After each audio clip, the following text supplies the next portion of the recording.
আচ্ছা বলুন তো দেখি, কেমন হয় যদি একটা দিন সকালটা শুরু হয় পাহাড়ে আর দিনটা শেষ হয় সমুদ্রে গিয়ে। আর এই পাহাড় থেকে সমুদ্রে যাওয়ার পথে দেখলাম অজস্র পাহাড়ি ঝর্ণা, আর এই আঁকাবাঁকা রাস্তা, পাইন বন, সবুজে ঘেরা পাহাড়, সেই সঙ্গে দেখলাম ইস্টার্ন ইন্ডিয়ার লার্জেস্ট বৌদ্ধ মনেস্ট্রি, উষ্ণ প্রস্রবন, আরো কত কিছু।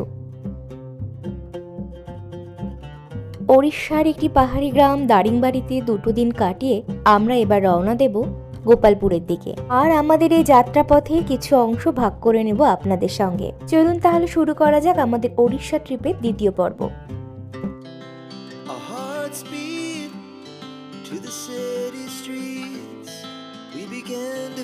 হ্যালো এভরিওয়ান, কেমন আছেন সবাই? আশা করি সকলে খুব ভালো আছেন। Welcome to another new blog of আনকেত বাঙালিয়ানা। আজকে আমরা দারিংবাড়িকে বিদায় জানিয়ে এগিয়ে চলবো গোপালপুরের দিকে। আজ সকাল সকাল উঠে সবাই তৈরি হয়ে নিয়েছি। আর এই রুটে অনেকগুলো সাইট সিন পড়ে, সেগুলো আমরা দেখতে দেখতে যাবো। চলুন তাহলে আজকের ব্লগটি এখান থেকে শুরু করি, দেখতে থাকুন, আশা করি ভালো লাগবে। সকালের ব্রেকফাস্ট সেরে আজকে আমরা হোটেল স্নো ক্রিক থেকে চেক আউট করে বেরিয়ে যাব। এই দিন সকালে আমাদের ব্রেকফাস্টে ছিল পুরি, সবজি আর সঙ্গে ছিল বয়েলড এগ। এই ড্রাইভার দাদার সাথে আমরা এই দুদিন ঘুরেছি, তিনি আজকে আমাদের পৌঁছে দেবেন গোপালপুরে। পাহাড় থেকে সমতলে নেমে যাওয়ার আগে রাস্তার পাশে গাড়ি দাঁড় করিয়ে দেখে নিলাম আরো একবার এই মায়াবী পাহাড়কে। পাহাড়ের পিছুটান ফেলে রেখে চলে যাওয়া তো আর মুখের কথা নয়। তারপর পাহাড়কে পিছনে ফেলে রেখে আমরা এগিয়ে চললাম আমাদের তৃতীয় দিনের প্রথম ডেস্টিনেশনে মেদুবান্ডা ওয়াটারফলে। তবে এই মেদুবান্ডা ওয়াটারফলকে আপনাকে দেখতে হলে আপনাকে কিন্তু একটু কষ্ট করতে হবে। মোটামুটি 150টা মতন সিঁড়ি আপনাকে নামতে হবে এবং ওঠার সময় উঠতে হবে। বাহ, কি সুন্দর!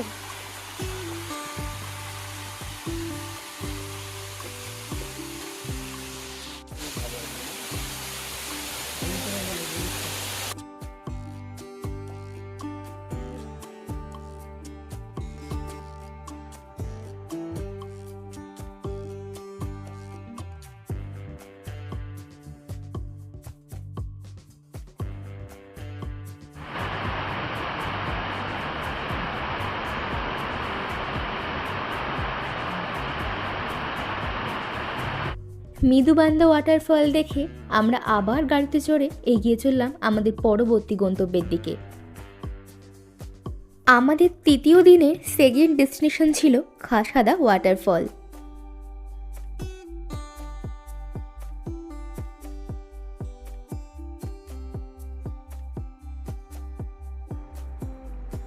ওড়িয়াতে খাসাদা শব্দের অর্থ পিছল বা স্লিপারি, তাই এইখানকার পাথরগুলো কিন্তু বেশ স্লিপারি, তাই একটু সাবধানে পা বাড়াতে হবে।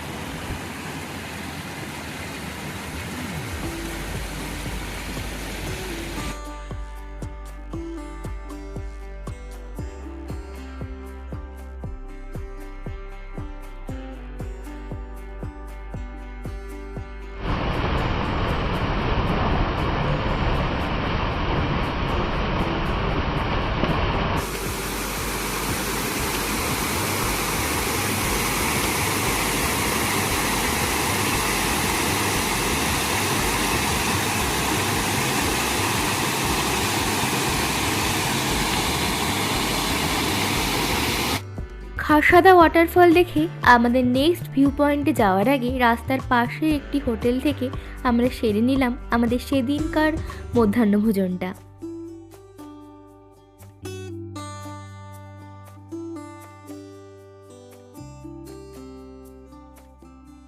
লাঞ্চ সেরে আমরা এগিয়ে চললাম আমাদের সেদিনকার নেক্সট ডেস্টিনেশনের দিকে, সেটা হলো জিরাং মনেস্ট্রি।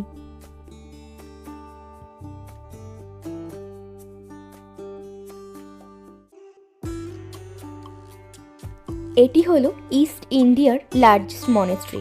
2010 সালে দালাই লামা এই মনেস্ট্রির প্রতিষ্ঠা করেন। শোনা যায় 1959-এ চাইনিজরা যখন বৌদ্ধদের ওপর আক্রমণ করে তখন প্রচুর বুদ্ধিস্টরা ইন্ডিয়াতে চলে আসেন এবং পরবর্তীকালে তাদের খাওয়া, থাকা এবং শিক্ষার জন্য এই মনেস্ট্রি গড়ে ওঠে।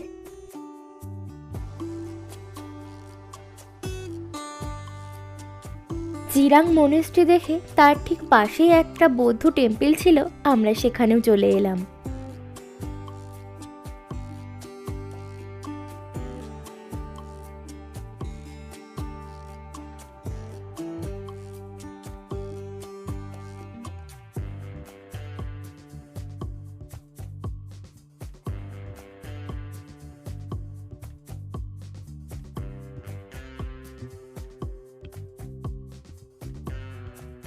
সুতরাং বুঝতেই পারছেন দারিংবাড়িতে এসে আপনারা ভ্যালি, অজস্র পাহাড়ি জলপ্রপাত, পাইন ফরেস্ট, কফি গার্ডেন এবং তার সাথে মনেস্ট্রিও দেখতে পেয়ে যাবেন।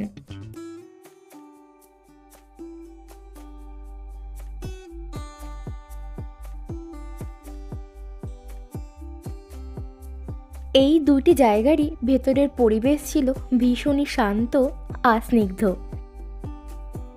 একটু বিকেলের দিকে যাওয়ায় দুটো জায়গাতেই প্রেয়ার চলছিল এবং কি যে ভালো লাগছিল এই জায়গাটা দাঁড়িয়ে থাকতে।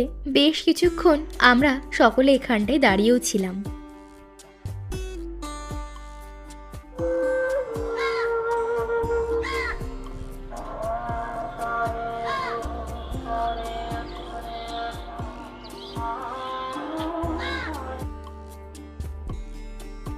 দারিংবাড়ি থেকে আমাদের 250 কিলোমিটারের যাত্রা শেষে আমাদের সেদিনকার লাস্ট ডেস্টিনেশন তপ্তপানিতে আমরা পৌঁছে গেলাম।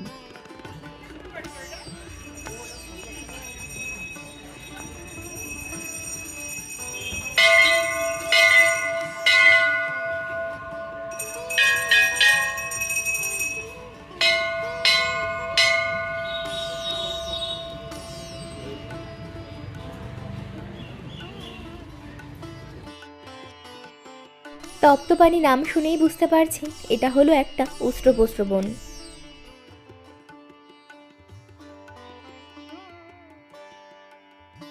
এখানে রয়েছে মহিলা এবং পুরুষদের জন্য পৃথক স্নানের ব্যবস্থা। এই যে জায়গাটি দেখছেন, এখানে আপনি চাইলে স্নানও সেরে নিতে পারেন, আর জল কিন্তু বেশ গরম।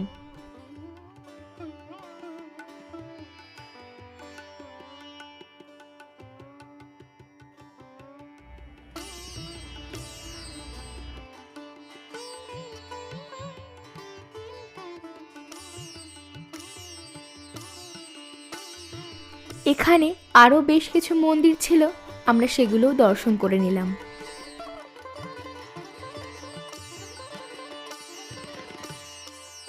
তপ্তপানি দেখে আমরা রওনা দিলাম গোপালপুরের দিকে।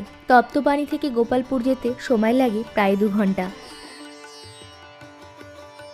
দারিংবাড়ি থেকে বেরিয়ে সমস্ত সাইট সিনগুলো দেখতে দেখতে ব্রহ্মপুর ক্রস করে গোপালপুর বিচের কাছাকাছি পৌঁছাতে আমাদের সন্ধে গড়িয়ে গেল। দারিংবাড়ির ট্যুর তো আমরা প্যাকেজে নিয়েছিলাম, সে সমস্ত ডিটেলস আমি আগের ব্লগে বলে দিয়েছি, কিন্তু এটা মানে গোপালপুর ভ্রমণটা আমরা নিজেরাই করেছিলাম। গোপালপুরে আমরা যে রিসর্টটা বুক করেছিলাম সেটা হচ্ছে সানারিয়া রিসর্ট অ্যান্ড স্পা।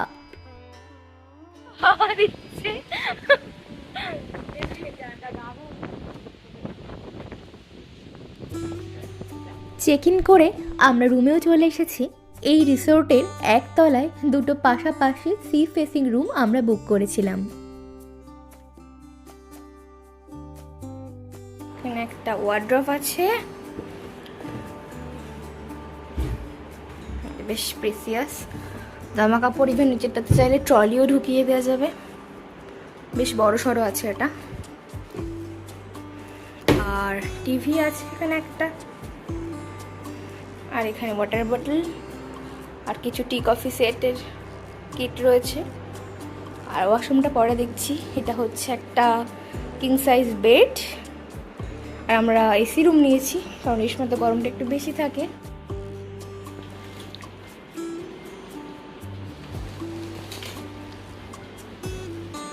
উইন্ডোটাতে বসে আরামসে বসে বসে সারাদিন সি ভিউ পাওয়া যাবে।